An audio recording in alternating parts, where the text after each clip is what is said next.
Good afternoon,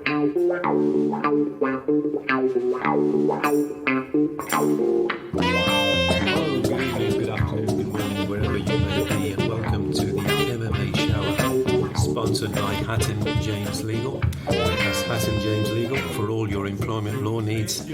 Please go to hattonjameslegal.co.uk, and also you can hear this podcast on srbmedia.co.uk, SRB Media, King of Podcasts, and it's also available on Spotify. You can contact the show in the usual channels. The email is the MMA Show 7. That's the MMA Show 7 at gmail.com. You can get us on Twitter and also on the Facebook page. Let's Talk MMA. Let's Talk MMA. And in this month's episode, in this month's podcast, we'll be previewing UFC 282, which is Proaxa versus Teixeira 2. So we'll preview that fight and the card as well. We'll have a couple of fan questions and we'll have a brief review of UFC 281, Adesanya versus Alex Pereira. Okay, so we'll get into the main body of the show, and I'll introduce my co-host. It's Mathew Penny from Purely MMA. Hello, Matt. Afternoon. It's a pleasure to be back on again. Last time we talked about UFC 281, and that turned out to be an amazing card, of course. Yeah. This one's shaping up to be another good one. A little bit less of a stacked main card, of course. Literally the last 24 hours, a slight change, but all good still. And at the moment, I think Darren Till, is still on the prelims, but you'd imagine on the day they might bump that up to the main card. You'd imagine. Yeah. And we don't make a secret of this, that we normally record the podcast a week or two before the actual event.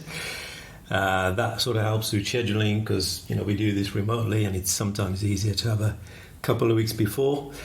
So actually it's not Proaska versus Teixeira, it's Błachowicz versus Ankalaev, because there's been a huge shoulder injury for Jiri. Yeah, and he's released the title as well. Yeah. I would suggest it's a bit of a quick reaction, but I suppose if it's a really bad shoulder injury and he's taken the decision to release it, it might actually keep him shelled for quite a while, I'd assume. But he's taken the decision, and I think originally, the listeners won't know, but originally we were going to do this show on Tuesday. Yeah. And it's now a Thursday, so if we did do it 2 days ago, it'd been a bit of a wasted recording. So it's a good timing. What a good... So my delay on my part, apologies for that, but my delay, I think, has caused us to be more on point with the predictions, I hope. Yeah, and it's a good... the topic is even more interesting now because of this twist.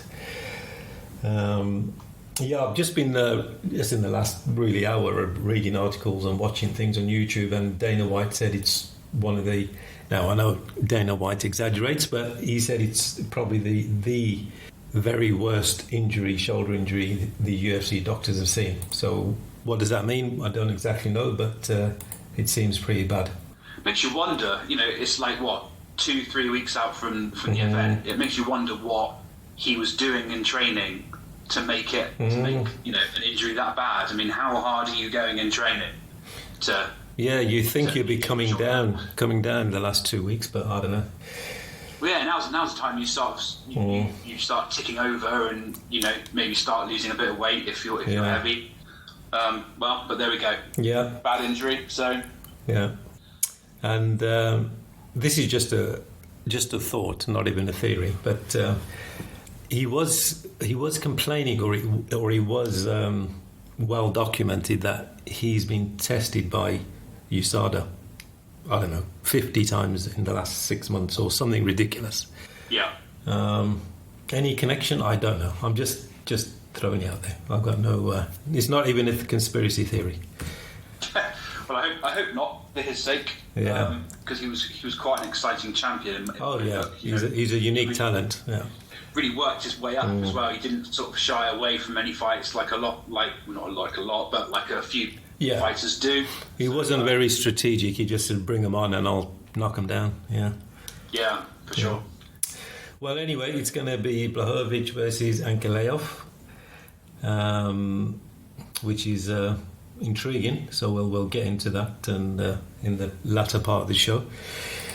But we'll hopefully have time for a fan question or two. But we'll start off with the UFC 281.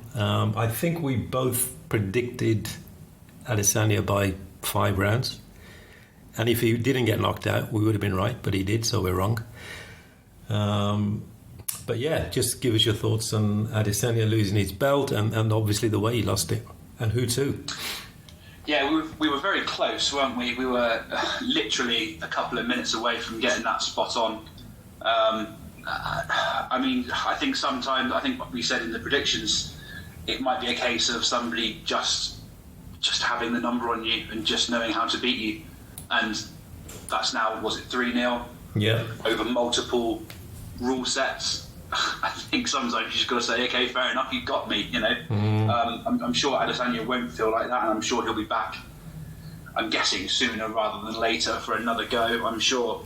But, just to get a knockout in the 5th round when you're probably losing the fight. Yeah. I think it was very similar to how he won in kickboxing as well. I think one of the fights was a late knockout. When he was losing. Yeah. So it's just I didn't really like Adesanya's reaction to it after the event. I saw Kamaru. Just before you move on, you made a good point about he was losing at least 3-1, if not 4-0 rounds. Yeah. But he said that Teixeira said to him while he was on the stool that if you don't knock him out, you haven't got the title. So. You know, it's that kind of motivation and listening to your coach. And obviously it doesn't always happen because lots of coaches say that to their fighters, but Alex pulled it out of the bag. Yeah, I love that. And, you know, it's some teams might be guilty nowadays of just sort of being a bit soft on their guys and saying, oh, well, we think you could have had 2 rounds or you could be even going. Yeah. Sometimes it's just best to say, look, mate, you might be losing here 4-0, so you need to do something about it. Yeah. But, you know, after the fight, he went on Helwani's show, Adesanya, and Usman did this as well, and he said after his loss, it's a weight off my shoulders, I feel so much better. I don't know, I'm not a fighter, I don't know if it's part of the coping mechanic after losing such a big fight, right? But I just hate that reaction. I just don't get it. Going on, I know you don't want to big up your opponent who just beat you too much, but just to say, do you know what, actually, the title didn't mean a lot, I feel so much better now, I feel so much better without the target, I think that kind of sucks, because when you win the title, you say stuff like, I've worked my whole life for this, and then when you lose it, you suddenly say, I feel better now.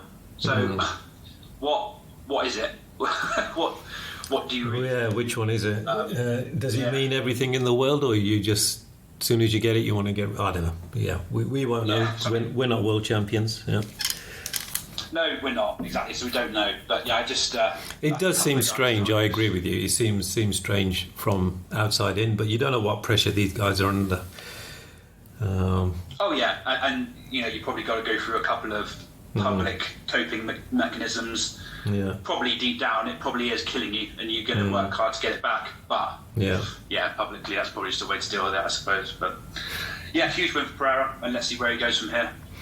Now, if what you said at the top of the podcast, that if Pereira has got Adesanya's number, and let's say Pereira fights, I don't know, whoever next, and then he wins. Let's say he defends it for a couple of. Defends the title for a couple of times, 3 times, then Adesanya, he'll probably want to get straight back in. But if he's got his number, then that's extremely difficult for Adesanya. Yeah, well, they keep talking about this African card that they want to do somewhere. I'd imagine that could be like a big main event slot. Because at one point they were looking at Usman and Adesanya going back to their African roots and doing a big African card. Now they've both lost the titles. Yeah. It looks like Usman's heading towards like a big UK pay-per-view, which could be quite cool with Leon. Edwards. Yeah. So it just really depends. I mean, Adesanya went up to light heavyweight before, and look how that went. Sometimes it seems that a lot of the time Adesanya seems to struggle with like not size but like height. When he's heavily outweighed, a guy much taller than him, bigger reach, he seems to struggle. Yeah. Of course, he's beaten big guys as well. He has, but the guys who have beaten him have been taller than him, bigger than him, stronger than him. Yeah. So he's in a bit of a sticky slot, but he at the same point he has earned his money, and he's defended that belt a lot of times, so he's got a lot of experience under his belt, and I'm sure he'll go from here and still earn a lot of money. Yeah, he seems to enjoy the limelight, the promotion part of it. So that bodes well for making a lot of money these days, if you can do that. Yeah, and I loved how I think on the last show I said I'd like to see him be a bit more serious and just drop the corny dance stuff, and he did. He actually did drop the dance routines. He dropped all the fancy stuff he did, and then he lost. So. Yeah, you never know. He actually might go back to that and say, "Do you know what? That actually helped me. That was part of me. That was part of his DNA." Yeah. So we might see a return to the corny. Yeah. Adesanya next time potentially. Yeah. Now the weight has been lifted off his shoulders of being a champion. So he says, yes. Yeah. Just to go back to the Prohaska situation, we haven't discussed what it means for Teixeira. He's 43, 44 now. What does it mean for him? Well, the articles that I was reading, similar to you, I was reading them over lunch and before we started recording, and one article said that he did have the option to take up a last-minute fight for like an interim belt, and he said no. So that just shows you. I think he knows his time is probably coming up. Doesn't want to bother with an interim title and then like a 2-year wait. He'd rather just drop the fight and then go from there. He seems to be defying the age odds, doesn't he? So if he keeps himself fit and well and not injured, he should be okay. But I think the time creeps up on us all, doesn't it? So it's a risky strategy for him at his age, but he must think it's the best route. Yeah. It is, and it really depends who wins this main event, but we'll discuss that in a little bit later. Yeah. Okay, let's get onto the main card. So we're going to do the top 3 of the main card. So we'll start off with the old warhorse Robbie Lawler versus Santiago Ponzinibbio, Argentinian. So you probably won't be that happy at the moment. It's Robbie Lawler. I mean, he's done it. He's been there. He's crazy, and Santiago was, a couple of years ago, he was on a tear. He was, I think, 6 in a row or 7 or something. But he's been quiet for the last couple of years. So what do you think of this one? Think of it as a career move for them, and then the actual fight as well. I'd probably say it's warhorse versus warhorse, because Ponzinibbio's been around himself for must be coming up to 10 years since I've really started getting into the UFC. He was there. So warhorse versus warhorse. What a fight this could be. I think match of the year contender is chucked around a lot nowadays, but I think this really could be. Does Robbie Lawler, another one of these guys, probably coming up to the end of his career? How much more damage is he willing to take? How much more punishment is he willing to take for the fans? I'm sure he'd want to do it for as long as possible, and I'm sure he will. But 5 losses in his last 6, wasn't it? And the fight that he won was against Nick Diaz, who arguably didn't want to be there. No, very out of shape. Yeah, very, very out of shape, and that was like in the last 5 years. So really, Robbie's last meaningful win. I'll put that in inverted commas, but his last meaningful win was Cerrone in 2017. So that's a long way back. Yeah, as much as you love the guy, it might be kind of like a Frankie Edgar situation where you kind of hope that he goes. You know, like you just want it to end, and you don't have to watch his demise. Suffering. Too much longer. But you can't deny his career. You can't deny the history and the footprint that he's left on the sport. Yeah. But it would be nice to see him go out a little bit better than Edgar did.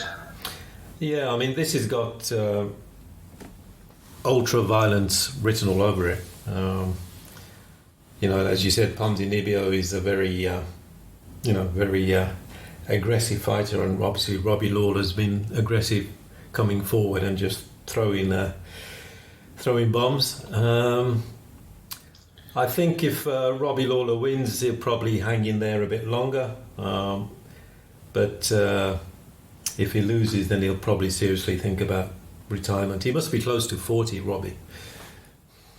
Yeah, win or lose, to be honest, I'd hope he'd hang up the gloves. Yeah, he was 40 this year, so I just, even if he wins, that'd be great for him to go, right, yeah, I've got my last win, I'm ready to walk off into the sunset, and you know, you just don't want to see it's guys like that from, like, you know, your glory days of UFC, like back when you were younger or whatever. You don't want to see those kind of guys that you used to watch. You don't want to see them lose twice a year, every year. Yeah, you just don't want to see it. And even though he's been involved in some wars, you know, when it's him on the receiving end every time, you know, it can get tough.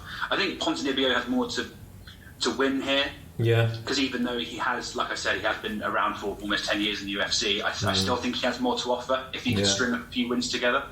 Yeah. It just depends, because like you said, he was on a tear in, what was it, 2015, 2018? I can't remember why he went away. I can't really remember. But he wasn't the same when he came back. No. And Ponzinibbio, he's a very... fast starter, and he likes to move forward. So this should be a really good, I wouldn't say slugfest, because they are very technical as well. But once they start hitting each other, they won't stop, I don't think. Oh yeah, for sure. Yeah, this has violence written all over it, and it should be a really good one, I think. Yeah, and Robbie's had quite a few wars, and that fight against Rory McDonald when Robbie was the champion, and that was just literally a zombie fight. You know, they could have cut each other's head off and they still would have carried on fighting. Yeah, I think that was fight of the year. That was not even discussed. I think that was just the obvious fight of the year, wasn't it? There was no debate about that. Yeah. No, not at all. Yeah. So who are you going for? Ponzinibbio or Lawler? I am going Ponzinibbio. Not sure how. I can't see a knockout loss. You don't see it very often with Robbie. I would like to see Robbie get one win and walk off into distance. I just don't think it was going to happen. I think Ponzinibbio's younger, probably fresher, even though they're both, our war horses. So I think he'll get the win. I think he'll get it by decision, and let's see if he can string some together. Yeah, I think I'll go for a Ponzinibbio win, but I think he could TKO Robbie if he gets an avalanche of punches together. Then that could make the ref step in. But I agree, knockout. Unless Robbie's, got old overnight or in the last year, I don't think that's going to happen. Yeah. Okay. So what are we looking at next? We're looking at the... So we've got your favourite fighter, Paddy Pimblett versus Gerard. I don't know much about Gerard Gordon, to be honest. But Paddy Pimblett, for one reason or another, he's everywhere. You want to start off with the wrestling angle first? That him and the AEW wrestler champion, they've had a Twitter war and threatening each other with a fight or something like that, street fight. And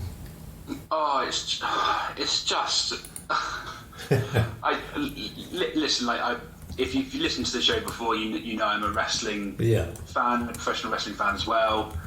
But yeah, it's just I prefer to keep the two separate worlds apart. Yeah. On the whole, to be honest. But I think it's weird that Paddy wants to get involved in that when he's, a UFC fighter and he's climbing the ranks, Yeah, he's jumping. I think he's jumping ahead of his station. To be honest, I think he's jumping ahead of where he is right here, right now. Just you're on a good projection here, mate. You know, so just keep focused and do what you're doing, because you're doing it really well. Even though it annoys me to say it, you're doing it very well. So just keep at it and do what you do best. So let's get to the fight itself on the card. Give us your thoughts on it. It's a co-main event, so it's got quite a big billing. Yeah, what a huge fight for Jared Gordon. I've got to be honest, I don't know a huge amount. No. But looking at his history, he has been around the UFC for years still. Looks like a bit of a journeyman who kind of just fights at sort of one level. This has got the usual written all over it. A squash match, as you'd call it in professional wrestling, for Pimblett. Just keep building up his record, keep him confident, keep him ticking over, keep him in the fans' minds. Yeah. It's a weird British thing, but Brits just don't get on with each other. And Paddy Pimblett being from Liverpool, is a sore point for a lot of Brits anyway, because it's usually Liverpool against the world and Liverpool against the rest of England. So I think he's a lot more popular now, in the States, because I think they buy that level of entertainment, much like they did with Conor. Yeah. Conor for a long time in Britain and even Ireland was a very 50-50 figure, right? Yeah. Pimblett has filled that up really nicely, that kind of slot that's missing. Yeah. He's popular out there because he's got this era, this aura about him, this, gift of the gab. I think it's really forced, personally. But you can't deny he's a solid fighter on the ground, and then also he's really entertaining with his striking. So he has got the hallmark of sort of somebody who's going to be a big star for the UFC for sure. Yeah, and you can have the the gift of the gab and those kind of credentials, the personality, but you still have to win most of your fights as well, or majority of your fights. And so long as he doesn't take his eye off that, he could go all the way to the top, or certainly get title matches. Oh yeah, for sure. And to be honest, I'm surprised he's not being pushed up there already. I've got to give it to Dana White. At least he is taking it slower with Paddy and not pushing him to the moon straight away and giving him his first loss, because he's built. Since Paddy had his second fight, I think he said, us Scousers don't get knocked out. And I just cringe every time I hear it. But over there, it's actually probably considered quite a good marketing line. Well, in America, you mean? Yeah. Over in the States, in the UFC in general, that's quite a catchy line. That they probably don't know what a Scouser is. Yeah, they probably don't. But they'll go, oh yeah, they don't get knocked out. Yeah, whoever they are. Yeah. Yeah, it really has it doesn't really matter he's from Liverpool, but it's just a cool line that he's using. He hasn't been knocked out. Yeah. So it'll be a big thing when he is knocked out. Yeah.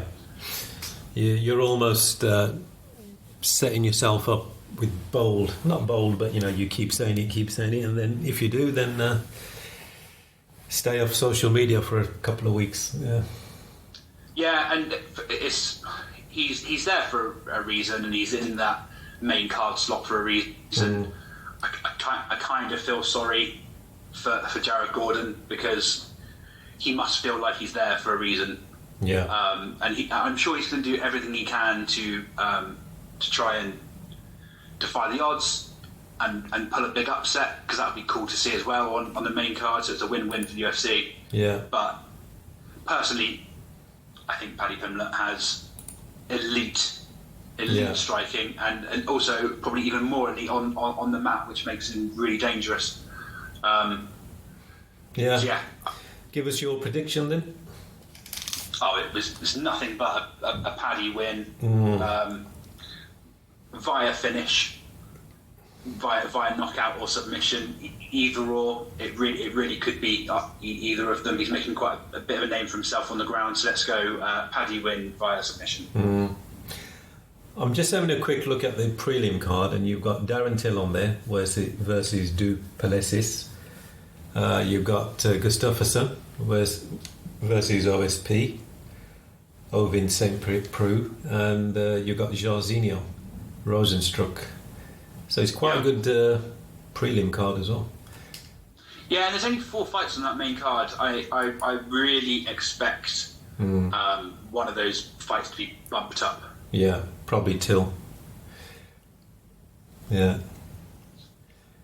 And then Paddy may not be able to say us Scousers don't get knocked out. Because if Till does get knocked out, that would be his 4 in 5 or 5 in 6 or... Yeah, it's really not looking good. I know, sorry, we're jumping back down the card, but just quickly on Till, it's a big fight for him as well on this card. You think he really needs to get a win, like, quickly, and now I know he's forming like a weird friendship with Chimaev. Hamzat. Yeah, that's not really going to do anything in the eyes of the UFC. They'll drop you. Yeah, and okay, well, I agree. Paddy Pimblett, yeah, pretty definite. Can never guarantee, but 9 times out of 10, I think he'll get that one. So moving on to the main event, the new main event, and the new champion, whoever it's going to be. Błachowicz versus Ankalaev. And when I messaged you this morning that there's been a change, and you said, "Oh, another Dagestani champion." Yes. It's almost like a set formula now. Could be, yeah. Yeah. Cheers for spoiling my prediction. Błachowicz has done such a good job. Like years ago, he was kind of seen as sort of a bit of a journeyman of the division, and then he strung such like a good. I think he knocked out Rockhold first, and that started his rise to the top. I think, or got him noticed anyway. Yeah. Yeah, even before that, when he got knocked out to Santos, he had a full run of wins there. So like it was like either side of that, he's had some really good victories over the past few years, and of course after the Santos loss, he developed this kind of more persona of just standing and banging and getting these knockouts, and it has been pretty entertaining, and it's been a big shift for me going into like really getting into the UFC like 7-8 years ago. Yeah, seeing this journeyman light heavyweight, whatever, he'll pick up a win here or there and then lose a few, to this powerhouse who then had Adesanya his first MMA loss. Yeah, I mean, that for me was shocking. Like back in 2021, I know you can talk about the weight difference, etc., but I still put Adesanya as like the favourite in that fight. Yeah, and so it was a huge shock for me personally. But yeah, this Dagestani line of fighters coming into the UFC, they came in years ago, and now suddenly they're all on like 10 win streaks. Yeah, and just taking over. And of course, obviously, we're used to Dagestani fighters coming in and being immense wrestlers. This guy is just the opposite completely. I'm sure he has wrestling in his bag somewhere. Yeah. We've never seen it. We've never seen it. He's just too busy knocking people out. Yeah. So unbelievable. Yeah. Yeah, you're right. It's from Dagestan. There's almost like a conveyor belt of fighters who become champions, and then well, you yet to see if Błachowicz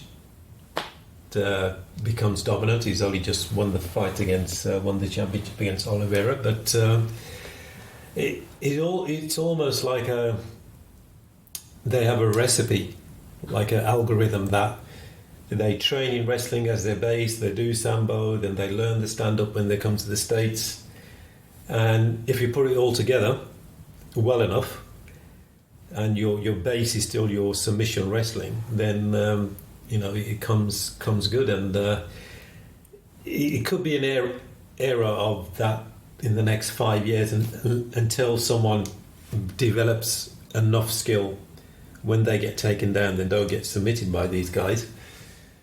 It could be that as they dominate for the next 4 or 5, maybe 10 years, it takes me back to the early days of UFC when Brazilian Jiu-Jitsu, Royce Gracie, you could have seen him being champion for the first 5, 6, 7 years. I know he was champion, I think, 3 times. But, there was like a formula. They come in, they do this, you know what they're going to do. Everyone knew what Habib was going to do. But how do you stop him? Yeah, and it's a bit of a change from what I said about Paddy. I said, being a Scouser, being from Liverpool, that has no effect on your ability to fight. But it seems for these guys, being from Dagestan, suddenly it's got a sort of reputation in the sport now. As soon as you say, "Oh, this guy's from Dagestan," your ears prick up straight away, and you go, "Oh, well, I kind of already know what I'm expecting from this guy." Yeah. I can't think off the top of my head somebody who is the exception to the rule, but it is crazy actually how Scousers, I'm sure, do get knocked out, but Dagestanis, they don't seem to lose. Yeah. It's amazing, and this guy is just so good with his striking as well. Yeah. It'd be quite cool to see if he actually can wrestle in the cage. We just really haven't seen it, and he hasn't needed to show it.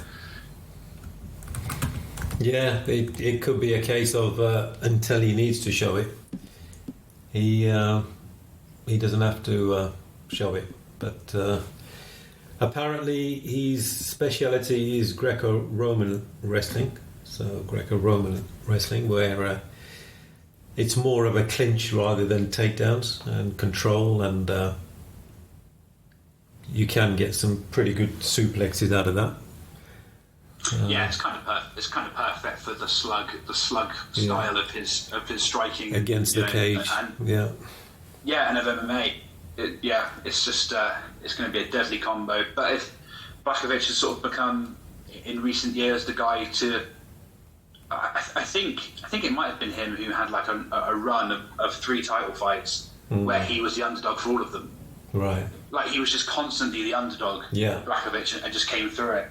So, I'd even put him as the underdog for this fight. Mm-hmm. But because he's built a reputation recently, it's always in the back of your mind, oh, well, he could shock it.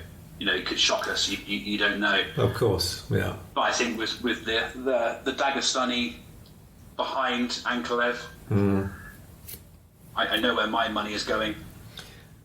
So you're going for Ankalaev, yep? Yeah, I'm going Ankalaev, TKO. Okay. It's going to be a finish. I think I'll agree with you. It's a mission, possibly, but TKO probably, judging by his previous number of fights. So, I think I agree with you. So, if it's going to be a submission, I would say Błachowicz. To be honest. Yeah. I know he's black belt in jiu-jitsu. And if I'm right in saying, I think Ankalaev's only loss in his career was a submission in the first UFC fight, of course, Paul Craig. Yeah. the last second of the last round in London a few years ago. I actually do remember that as well. I remember watching that live. So that was crazy. But yeah, so if it's going to be the submission, the slight bit of evidence suggests it could be Błachowicz in favour, but I think Ankalaev in his Dagestani heritage will come through. Yeah, I think so as well. Yeah. Okay, we'll move on to a fan question, and this one is from Joseph, Pennsylvania, USA, and it's regarding John Jones, because I think in the last month or so Stipe Miocic was going to be his opponent, then he wasn't, and now it looks, or I read something very briefly, that Francis Ngannou, so that's got to be a title shot. So what do you think's happening with John Jones? Oh, I just don't know, and it's almost like he's been away for so long, it's almost hard to care. It's like when he's in the news, even when he's been away supposedly putting on this weight, he's been in the news for other things. Yeah. So I just, he's been arrested a couple of times while he's been away. I always put him at the top of my GOAT list for... Oh, sure. Yeah. Whatever you think of him personally, but... yeah. But looking at in cage alone, he's at the top of my list. So yeah. For me, seeing him finally go up to heavyweight and see if he can do it there... Yeah. I've wanted to see that for so long. But it's almost like he's so silent about it and so quiet and is not showing anything anything about it. And then he's continued to be in the news for other things. Yeah. It just, for me, it dwindles. Because every year I come into the year thinking, right, this is going to be the year we're going to get, him versus Stipe. And it's going to be crazy. And then we don't get it. And then Ngannou became champion, and then it was like, he might leave. He might not stick around. So I was like, okay, well, who's John Jones going to fight? Oh, he must be fighting for the heavyweight title, because it's going to be stripped from Ngannou. That's going to be crazy. Yeah. Oh, that hasn't happened yet. Because Ngannou now might stay around. Is John Jones going to put it all on the line against Ngannou in his first fight? Probably not. And then Miocic said he didn't want to fight him. So every page turn, I just lose a little bit of hope every single time. And possibly lose a bit of interest, possibly. Yeah. Yeah, but I know as soon as it's announced officially, and you'll be back on. Yeah. Oh yeah, I hope it happens at UFC 282, because they like to do that, don't they? They like to drop a main event announcement mid-event. Yeah. I want to be watching UFC 282, and I want to see that picture pop up in the bottom right-hand corner showing Jones and Ngannou, anybody to be honest, at heavyweight. I want to see that picture pop up. Yeah. And then I'll be in. I'll be hooked. I'll be ready. But John Jones' last fight, February 2020. Yeah. Before COVID kicked off. So that's nearly 3 years. Yeah. Nearly 3 years, and that kind of time slot for a lot of top guys can, a timeout that can hurt, and it's got to as well. We've been hearing about his weight, him putting on weight for literally about 2 years. Every year he said, "Oh yeah, I'm putting on muscle the correct way." Well, that's been a long time now, in my opinion. Anyway, Yeah. No, I think you're right. It's just seems like a never-ending saga. It started with Jones tweeting and ranting about getting paid and things like that. What he's worth, and MMA fighters in general. That starts a whole debate over pay in the UFC. So, and he's not getting any younger, and so he has to keep an eye on that. Yeah, for sure. And if I was to put all of that aside, I would probably say that John Jones beats every heavyweight in the division, excluding Ngannou. Yeah. I think Ngannou is that big, that strong, that powerful. I think you can put him against anybody. I think you can even put him against the best boxers in the world and say that's going to be a close one. So yeah, I think John Jones beats every heavyweight apart from Ngannou. That's really close. Yeah. But if it's true and Ngannou is back to being focused on the UFC, I'm here. I'm all for it, and I'm happy that he is. Yeah. But at the same time, I kind of, that they were teasing Ngannou Fury for a little while. I like to keep things like normal, but that kind of fight, that's tasty to me. That really would have tickled the taste buds. Yeah. Ngannou, obviously a big, powerful guy, but against the best boxers, I don't think he would fare well because of his skill. But John Jones he's not a decorated wrestler in terms of NCAA and Olympics, but when he needs to use it, he does use it extremely effectively. Yeah, he just seemed to have, even if he might not have had it, in terms of numbers, he just seemed to have been longer than everybody. He seemed to have had like the reach on everybody, and just seemed to handle pressure so well. And his stand-up game was so good, and keeping people at a distance, it was like they couldn't even really get close to him anyway. We saw that with DC on a number of occasions. Like, he was just so good at keeping him at a distance and keeping it upright. Yeah. That, DC couldn't do what he did best, and DC is a kind of different ball game anyway, because then you bring in the mind games that those two had.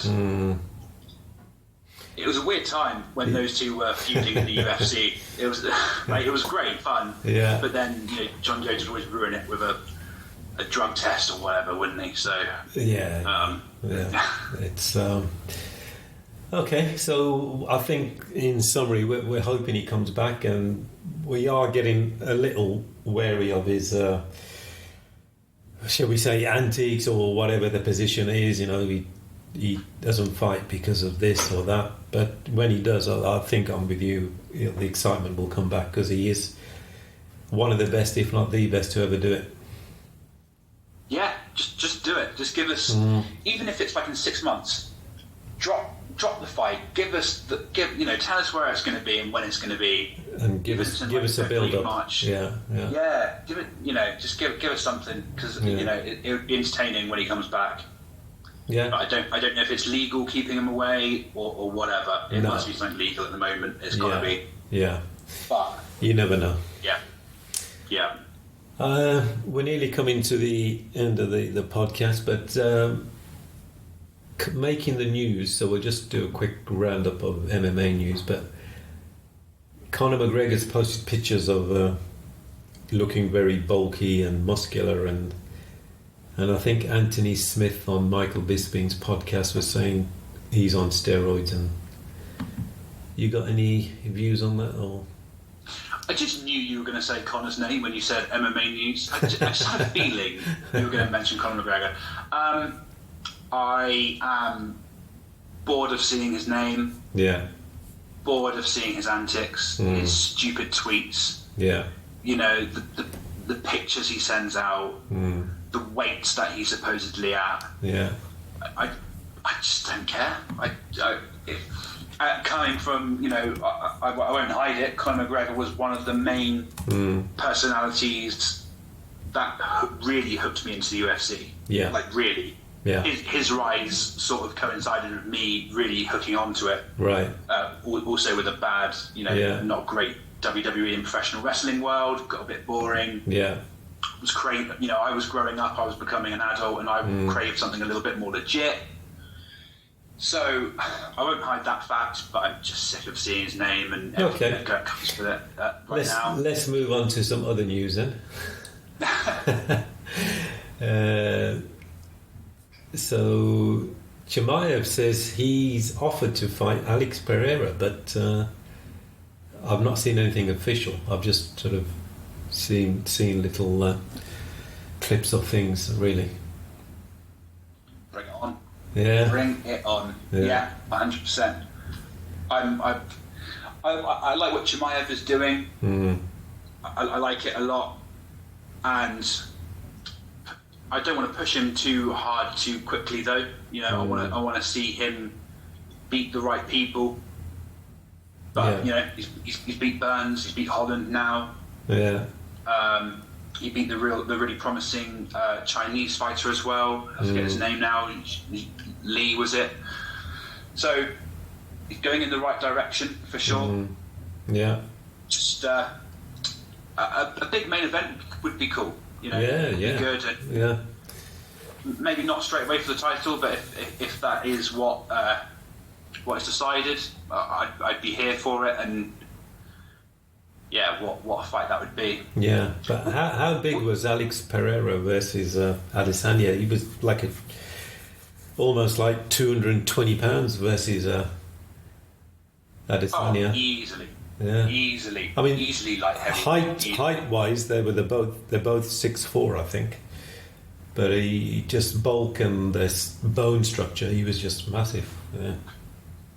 Huge. And I know we're going back into that fight slightly, but I really thought Adesanya might have had him if he had another 30 seconds in round one. Yeah, for sure. When he rocked Pereira. Yeah. I was like, oh my god, no way. If that was 30 seconds earlier, mate, I think Adesanya would have had it. But yeah, Pereira's bulk and just size. Yeah. You've got to ask. I think, wasn't he the last one to weigh in as well for that fight? Yeah, he just had 5 minutes left or 2 minutes left. Yeah. Yeah, I think I usually watch them, the weigh-ins, but I couldn't find a good stream, and I was just watching the tweets come in saying there are a lot of nervous-looking, like a lot of nervy-looking people up on stage waiting for him to weigh in. Yeah. So you've got to ask the question, is your weight cut going all right? Can you make that weight for a significant amount of time and defend the belt? Yeah. Or is a quick jump up going to be on the cards? He could ring up a certain scouser and get advice of him who cuts 50 pounds for the fight, apparently. Yeah, absolutely. Yeah. But maybe UFC are looking at that weight situation and thinking, well, let's maybe test Pereira really quickly against somebody like Chimaev. Yeah.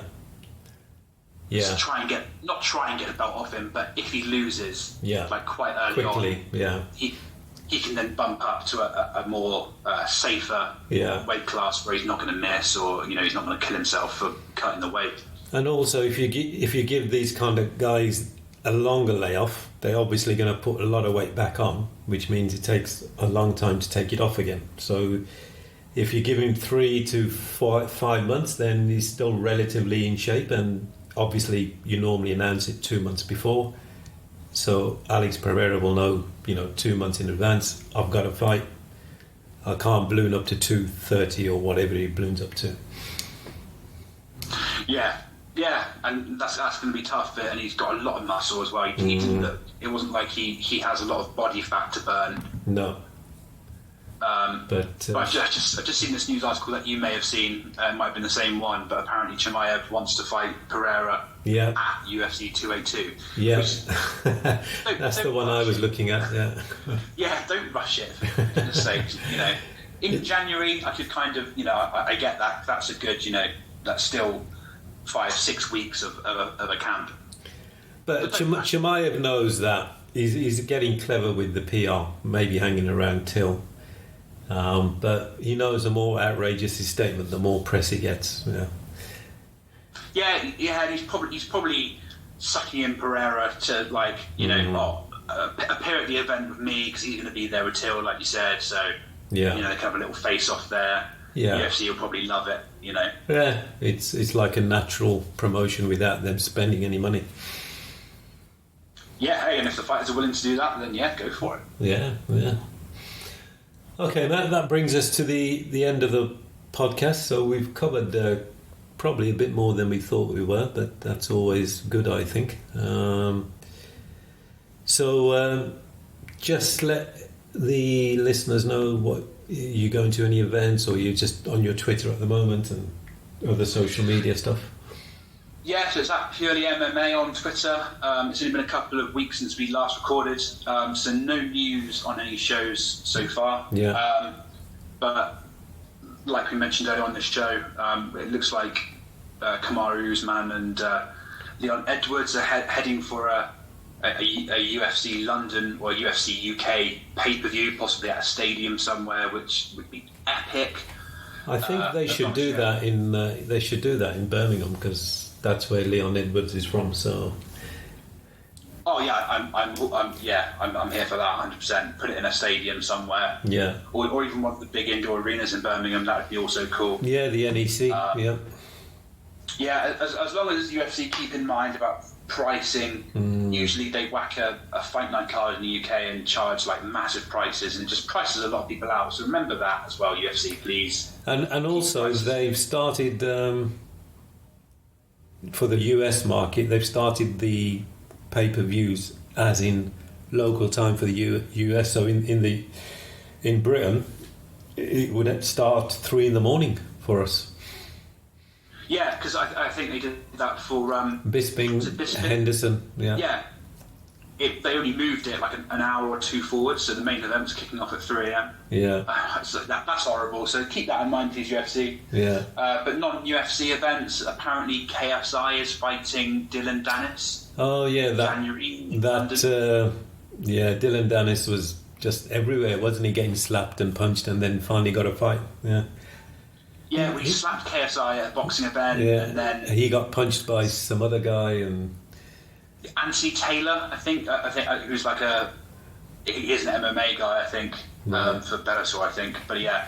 So apparently that fight is official in London in January, which might tempt me just for a good laugh, to be honest. I might have to go there and support Dylan Dennis, Team MMA. But we'll see. So Purely MMA on Twitter. Yeah. We live tweet most live events and create cool discussions. So pop along and yeah. Okay, great. So this has been the MMA Shower. So sponsored by Hatton James Legal. That's hattonjameslegal.co.uk. The podcast is available on srbmedia.co.uk. That's srbmedia.co.uk. And it's also on Spotify if you do a search. So thank you for listening. Please keep the questions coming in. We'll try to do more questions next time. And thank you all, and good evening, good afternoon, good morning, wherever you may be. Thank you.